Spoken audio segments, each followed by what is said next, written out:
First off, how did this idea for the feature come together? Was it an original idea, or was it something that you guys were inspired by that you were seeing in the community? I think it was an original idea. We were all meeting as a group with other members of North River. I'm a member also.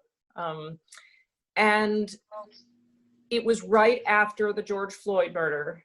And and at this point, I think, like a lot of other small organizations, North River Arts, since COVID started, had really been struggling, trying to figure out who we were, trying to figure out how to move forward, how to identify ourselves during that crisis.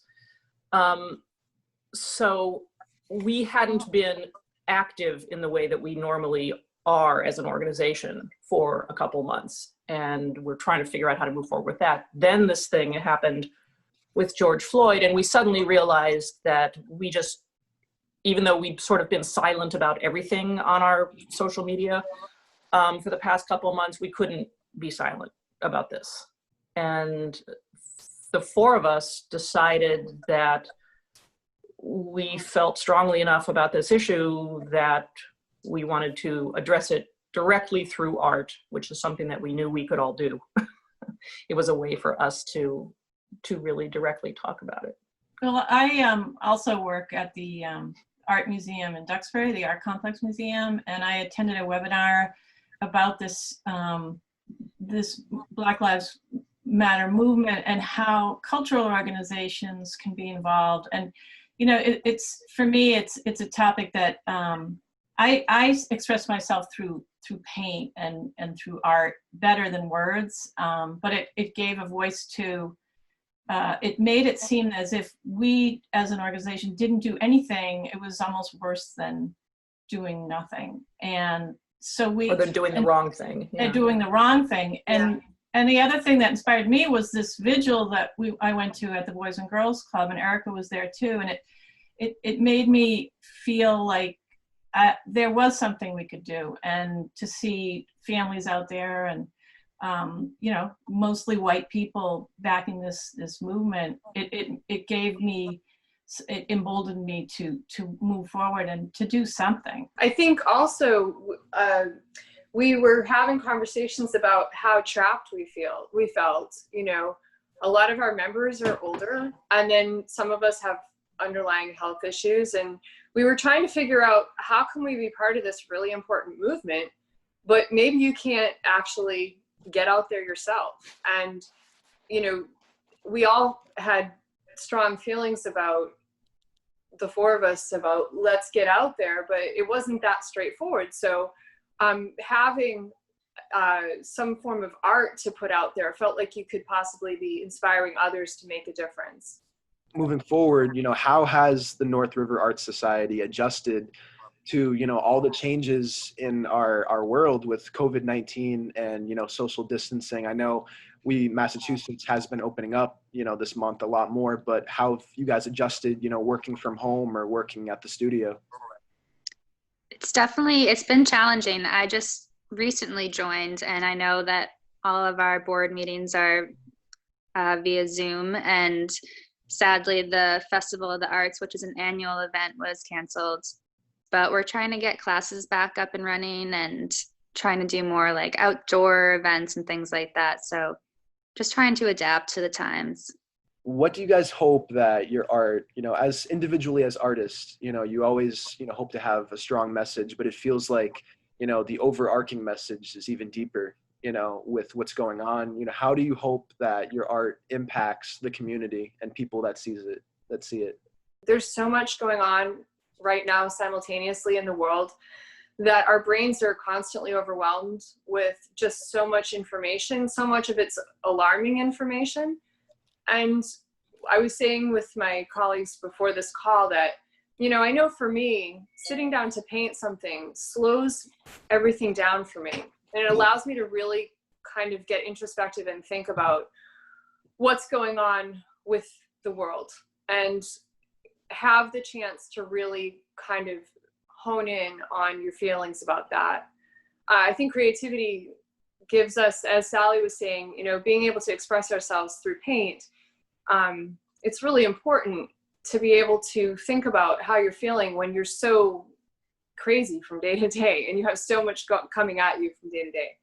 And I'm hoping that we're giving that opportunity to our members by providing these prompts, you know, and letting them actually take the prompts and find out what the meaning is for them, you know, what their individual journeys are, where they are on with all of this. By creating something and putting it out there for us to post, it kind of gives them a chance to settle down and think too.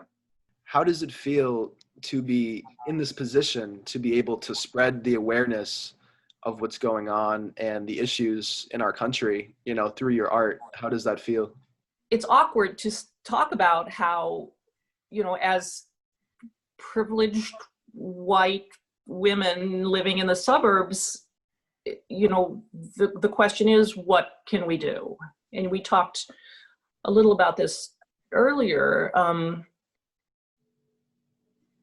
you know, especially now in the pandemic, when, you know, going into Boston, participating in marches, for those of us who, you know, who are inclined to do that, you know, everything is more limited now, and we are so limited in I think what we can do. And this just felt, I mean, it's a very small, we know it's a really, really small little gesture, but it is so much better than nothing. And especially, I mean, I've been watching our Instagram followers numbers grow since this started.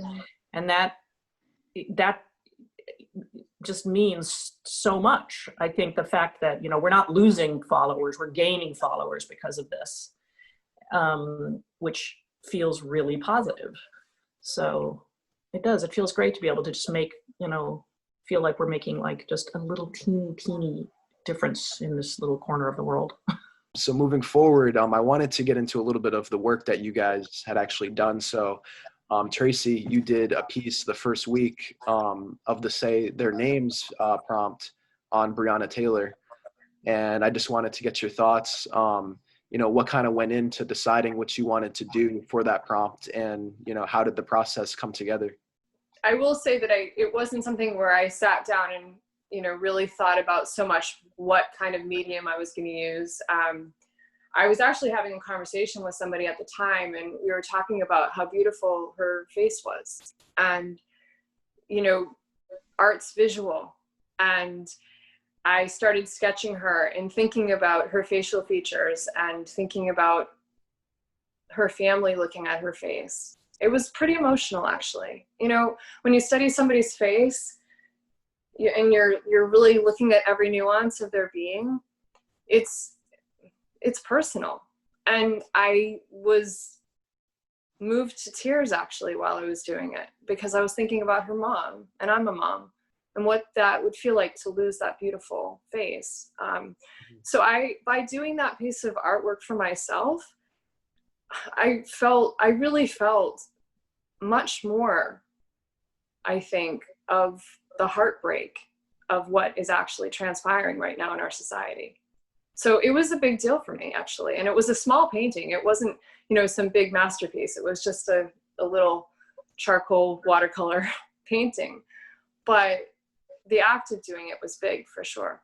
Erica and Sally, you guys both did a piece on George Floyd during the Say Their Names prompt a few weeks back. Can you guys kind of tell me like how it felt to work on George Floyd, who was such a big factor in the movement? He was pretty much, you know, probably the biggest stepping stone to what, you know, burst out this eruption of, you know, injustice and the conversations and the protest. Can you guys tell me a little bit about how that process was? Take it. Well, Erica actually said she was going to do this way back before we started this. She said, I'm going to do a drawing of George Floyd. And it was so inspiring to me that she just did that. And then when we did the prompt came out, that was my first go-to, was to paint his face. And like Tracy said, I mean, he's human. He has mom and a family, and just when you study, you know, human faces, all those emotions are right on the surface. So it was difficult, but it felt like something, for the first time in so long, just something that was a little more important than just me playing around in my studio and making fun little pictures, and not really sure where I'm going to put these paintings.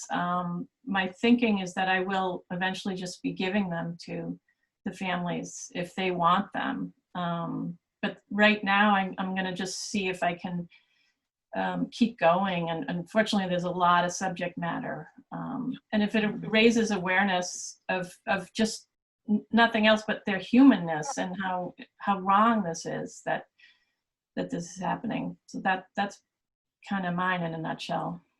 I mean, I remember, you know, there was a lot of backlash on Fox News and stuff right after George Floyd died about his character flaws. And which just seems so irrelevant. And I think, you know,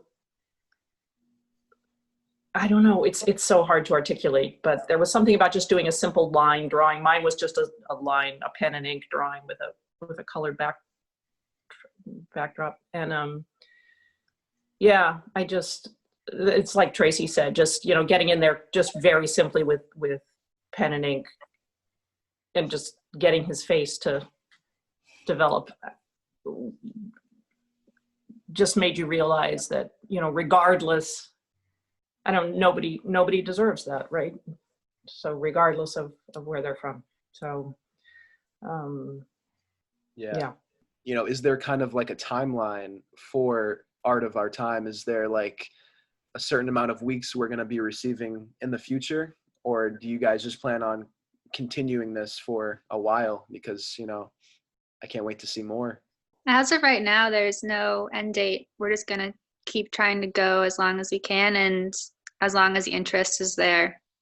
It started, you know, mostly with around Black Lives Matter, but there's so many other topics as well that are going on in the world. So there's plenty to talk about, and moving forward, there's lots of prompts that we can do.